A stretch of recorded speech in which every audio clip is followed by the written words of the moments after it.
में बात करना चाहूँगा। मंच पे सभी उपस्थित अतिथिगण का मैं स्वागत करता हूँ। सभी हमारे जो पार्टिसिपेंट्स हैं सबका स्वागत करता हूँ। जैसे कि आप लोगों को पता है कि MSME गवर्नमेंट ऑफ इंडिया सूक्ष्म लघु उद्यम उद्योग जो MSME को प्रमोट करती है। और जैसे कि अभी अपने देवीदास जी ने बताया है सक्सेस स्टोरी, जो बिजनेस की सक्सेस स्टोरी, तो मैं चाहूँगा कि आप लोग भी उनके जो परिचितों को फॉलो करें। तो मैं अभी शुरुआत में MSME की जो कुछ योजनाएं हैं वो बताना चाहूँगा। MSME के बारे में तो आप लोग जानते ही होंगे मेरे ख्याल से मैक्सिमम। आप लोग जानते हैं MSME के बारे में? तो इसमें MSME का हमारा जो उद्देश्य है, जो न्यू एम्प्लॉयमेंट जनरेशन हो रहा है अभी आज के डेट में, जैसे कि आप लोग कोई यंग एंटरप्रेन्योर है, एंटरप्रेन्योर बिजनेस शुरू करना चाहता है, या कोई यूथ है कि मैं कोई बिजनेस शुरू करना चाहता हूँ, तो सबसे पहले तो आइडिया होना ज़रूरी है किसी भी बिजनेस के लिए। तो वो आइडिया सबसे पहले आपको चैनलाइज करना पड़ेगा कि कोई बिजनेस अगर करना है। अगर जैसे अगर हम नागपुर सिटी की बात करते हैं तो यहाँ पे थाउजेंड्स ऑफ बिजनेस अवेलेबल है। बिजनेस तो अवेलेबल है, लेकिन अभी जो यंगस्टर है हमारा, उसको ये सोचना है कि कौन से एरिया में प्रॉब्लम है। जैसे कि अगर कोई एरिया में जैसे 100 प्रॉब्लम है या 200 प्रॉब्लम है, तो वो 200 प्रॉब्लम आपका बिजनेस बन सकते हैं। एग्जाम्पल के तौर पे जैसे अभी एक होम डिलीवरी की बात है, बहुत सारे ऑनलाइन प्लेटफॉर्म है, लिंकिड है, अमेजॉन है। अब जैसे कुछ लोग वर्धा रोड पे रहते हैं, निहान में रहते हैं या बुटीबुरी साइड में रहते हैं, उनको जैसे कोई सपोज एक सुई की ज़रूरत है जो कि वहाँ निहान में अवेलेबल नहीं है, वहाँ रेसिडेंस में। तो मैं ये चाहूँगा कि कोई एंटरप्रेन्योर ऐसा फॉरवर्ड हो कि वो एक छोटी से छोटी भी चीज़ वहाँ डिलीवरी हो, चाहे वो सुई हो या कोई भी मटेरियल हो, घर का आइटम, भले ही उसके लिए 100 रुपये और सर्विस चार्जेस ले सकता है। तो ऐसे अगर आप उसको मल्टीप्लाई करेंगे बहुत सिटी में, तो आपका बिजनेस बन सकता है वो। जैसे अब प्लम्बिंग हो गया, इलेक्ट्रिसिटी हो गया, कारपेंटर हो गया, ये इसका भी बहुत सारा स्कोप है। इंफ्रास्ट्रक्चर नागपुर में बढ़ रहा है, ठीक है। तो उस केस में यहाँ सर्विस इंडस्ट्री का बहुत स्कोप है। तो यंग एंटरप्रेन्योर जो है आज का जो डिजिटल युग है, उसका एडवांटेज लेते हुए उसका बेनिफिट वो ले सकते हैं यंग एंटरप्रेन्योर। जैसे कि अब हमारे MSME जो गवर्नमेंट ऑफ इंडिया है, इसमें सर्विस इंडस्ट्री के लिए 20 लाख का प्रोविजन है, और ये एक सब्सिडाइज लोन है जिसमें मेल को कुछ 25 to 30% सब्सिडी है और वुमेन्स को 5%, उससे ज़्यादा है। रूरल एरिया में जाएंगे तो 5% और ज़्यादा है। ये सर्विस इंडस्ट्री के लिए है। और मैन्युफैक्चरिंग इंडस्ट्री के लिए एक 50 लाख का लोन प्रोविजन है जो मैन्युफैक्चरिंग कैटेगरी में आता है, उसको भी सब्सिडी उतना ही है, और रूरल में 5% ज़्यादा है, वुमेन्स के लिए 5% ज़्यादा है। तो उसका भी बेनिफिट्स जो यंग एंटरप्रेन्योर ले सकते हैं। रही बात बिजनेस की, तो उसमें एक इनोवेशन करते हुए बिजनेस को आगे ले जाने और अच्छी बात है। अभी जैसे एग्जांपल के लिए अगर कोई हम बिजनेस ही सेट करना चाह रहे हैं, एग्जांपल ले रहा हूँ मैं कि अगर आप चाह रहे कि मैं कोई बिजनेस सेटअप करता हूँ और मेरा प्लानिंग है 200 साल का, तो बिजनेस चलता रहेगा। तो उसमें हम लोग ऐसा कौन सा सिस्टम डालेंगे कि जो 200 साल तक चलेगा? तो कोई मुझे बता पाएगा कि कोई एक पॉइंट, एक दो पॉइंट?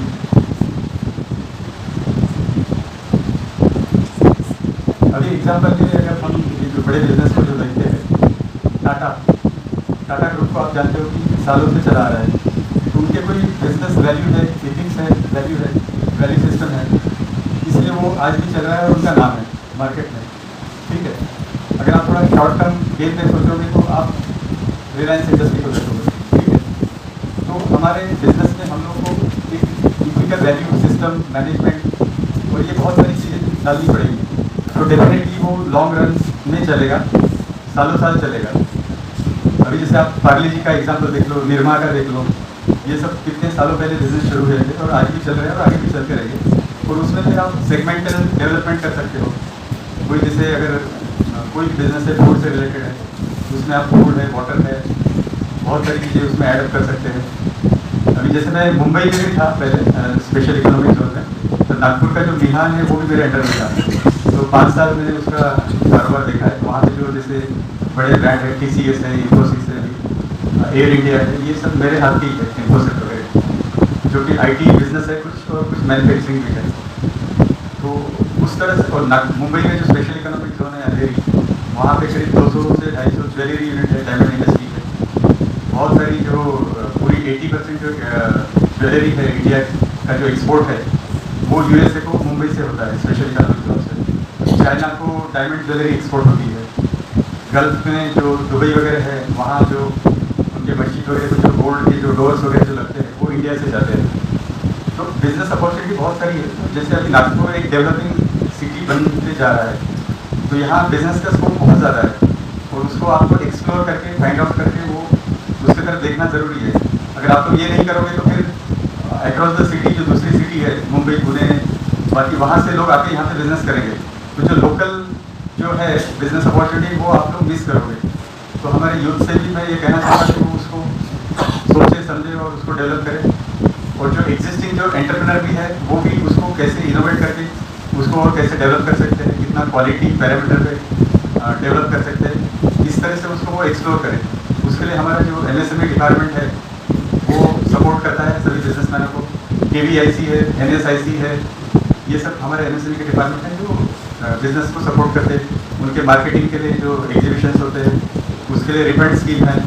इंटरनेशनल एक्सपोर्ट के लिए पार्टिसिपेशन के लिए भी ग्रुप पार्टिसिपेशन में आप लोग फॉरेन जाके उसको विजिट कर सकते हैं। आपका जो पेटेंट हो गया, पेटेंट लेने के लिए 1 लाख रुपये तक की सब्सिडी है एमएसएमई की। अगर आप एक नेशनल पेटेंट लेते हो तो government of India MSME 1 lakh तक आपका जो पैसा है वो रिफंड करती है। ट्रेडमार्क के लिए कुछ 10,000 रुपीज़ का सपोर्ट है जो आप रिम्बर्स कर सकते हो। आपका जो बार कोड है उसके लिए भी स्कीम्स है, उसमें भी सब्सिडाइज लेवल है। 3 साल के लिए आपको बार कोड परचेस कर सकते हैं सब्सिडाइज, ये एक स्कीम है। और बाकी स्किल डेवलपमेंट की स्कीम्स है जिसपे ट्रेनिंग्स वगैरह हम लोग देते हैं। तो ऐसी एमएसएमई की बहुत सारी योजनाएं हैं जिसको आप लोग एक्सप्लोर कर सकते हैं। हमारे एमएसएमई की क्लस्टर योजना भी है। जैसे अगर आप रूरल लेवल पे देखोगे तो there is a cluster scheme KVIC का स्फूर्ति योजना। जैसे किसी एरिया है या फॉरेस्ट है जहाँ पे बहुत सारा हनी होता है, तो वहाँ हनी कलेक्शन 100-200 लोग मिलकर कर सकते हैं। तो उसके लिए कॉमन फैसिलिटी के लिए गवर्नमेंट ऑफ इंडिया करीब 2 करोड़ से 5 करोड़ तक के फंड करती है to create that infrastructure. Engineering sector में एमएससीडीपी का भी स्कीम है जिसमें गवर्नमेंट की तरफ से 70% का सब्सिडी है, जिसमें आप कोई भी engineering product common facility centre में बना सकते हैं। जैसे कि टेक्सटाइल क्लस्टर हो गया, दाल मिल क्लस्टर हो गया, राइस मिल क्लस्टर हो गया। अगर हम लोग अगर रूरल लेवल पे जाते हैं तो आप जैसे जो एग्रीकल्चर वेस्ट होता है हमारा, उससे भी आजकल ब्रिकेट्स बन रहे हैं, कोयला बन रहा है। तो ऐसी बहुत सारी चीज़ें हैं जिसको सोचने की ज़रूरत है और वो डेवलप करने की ज़रूरत है। तो लोग उस विषय में आगे आए, एमएसएमई डिपार्टमेंट को कॉन्टैक्ट करें, वहाँ से इनपुट लें, उसको डेवलप करें। एक्सपोर्ट के लिए भी बहुत सारी अपॉर्चुनिटी है। दुबई में गवर्नमेंट ऑफ इंडिया ने अपना एक सेंटर भी खोल के रखा है, क्योंकि यहाँ से आप लोग जाके अपना वहाँ पे स्पेस भी क्रिएट कर सकते हैं, एक्सपोर्ट कर सकते हैं। उसमें एक्सपोर्ट ट्रेनिंग भी हमारे तरफ से, एमएसएमई की तरफ से अलग अलग प्रोग्राम हम लोग करते हैं, तो उसका बेनिफिट्स आप लोग लीजिए।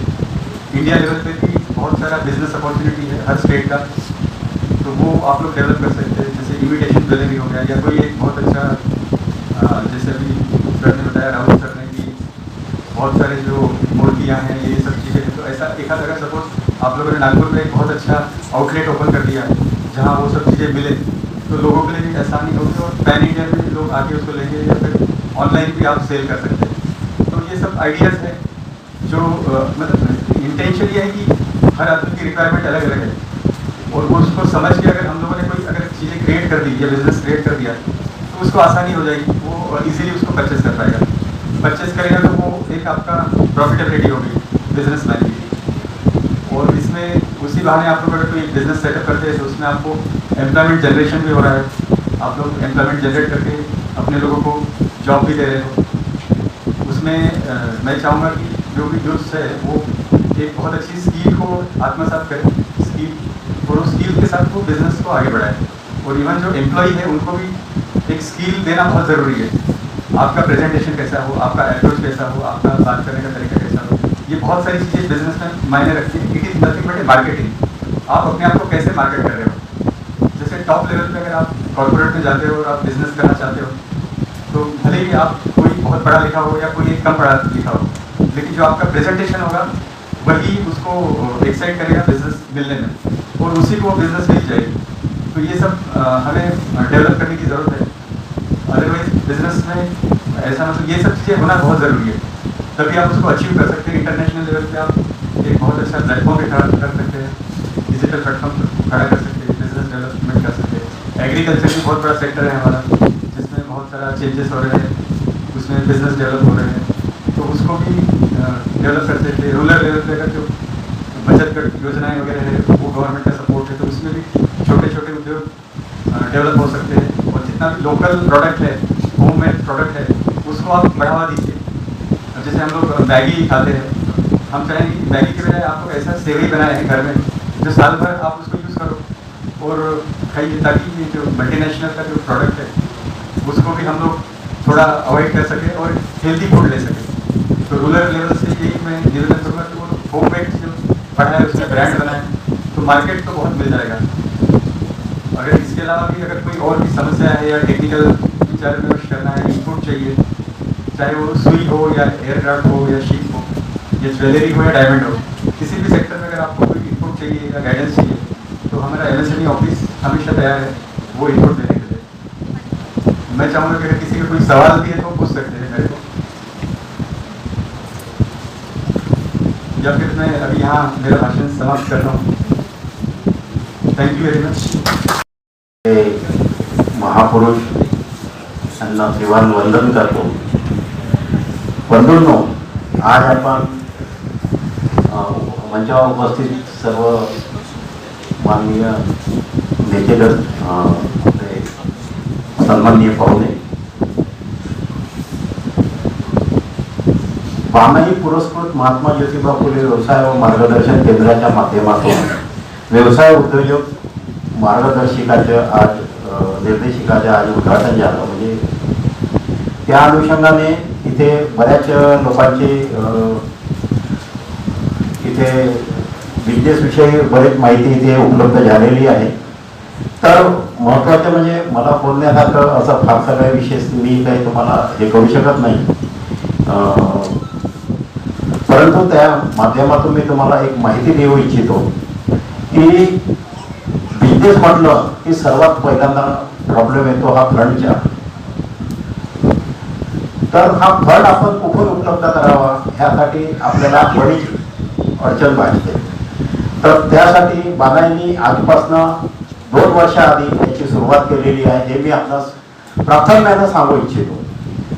तर त्या माध्यमातून सुरुवात करून आणि बाणाईंनी मागच्या 2024 मध्ये 15 मार्च 2024 ला बाणाई क्रेडिट कोऑपरेटिव्ह सोसायटीची स्थापना केली आणि तिची सुरुवातही झाली आणि 1 वर्ष पूर्ण होऊन त्याला आता ह्या वर्षी आम्ही 2,89,00,000 रुपयाचा बिझनेस सुद्धा केलेला आहे, हे मी तुम्हाला आवडतो।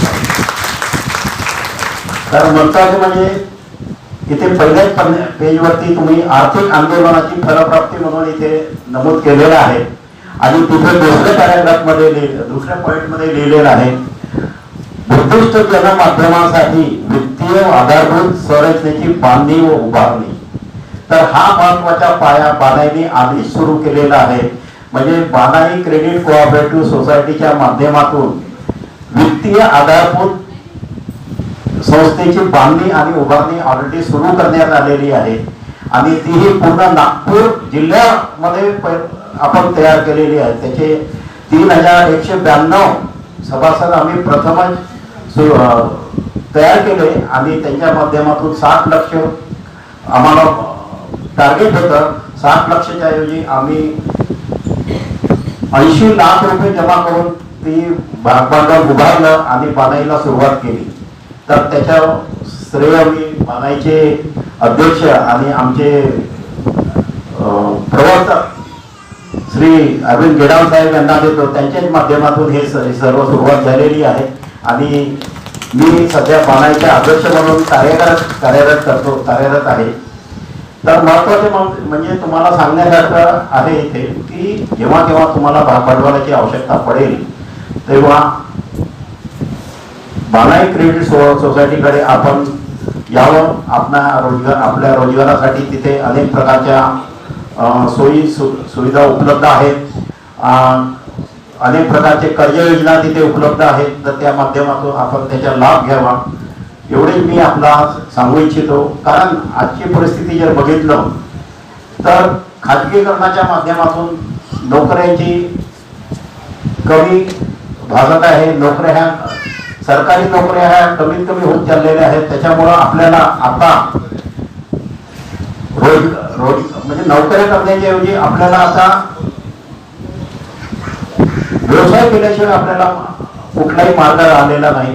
तर आपल्याकडे असं काही खूप मोठं भांडवल उपलब्ध नाही. आपल्या समाजाची जी परिस्थिती आली होती हे आपण नोकर पेशाच्या माध्यमातून आलेलं आहे. आपले बरेचसे विद्यार्थी आता हे इथे यंग विद्यार्थी बसलेले आहेत किंवा यंग स्टार बसलेले आहेत. त्यांचे आई वडील कुठे ना कुठे आधी नोकरी करत असतील तर त्यांच्या माध्यमातून आता ते पेन्शनर्स झालेले आहेत आणि आपला चरितार्थ चालवत आहेत.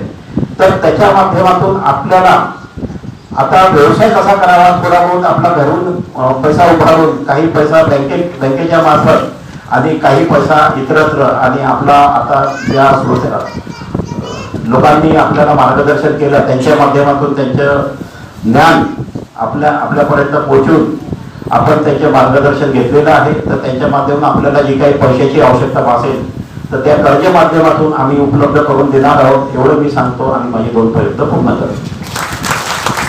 नमस्कार दोस्तों, हमारे न्यूज़ चैनल न्यूज़ इंडिया को लाइक कीजिए, शेयर कीजिए, अनसब्सक्राइब कीजिए.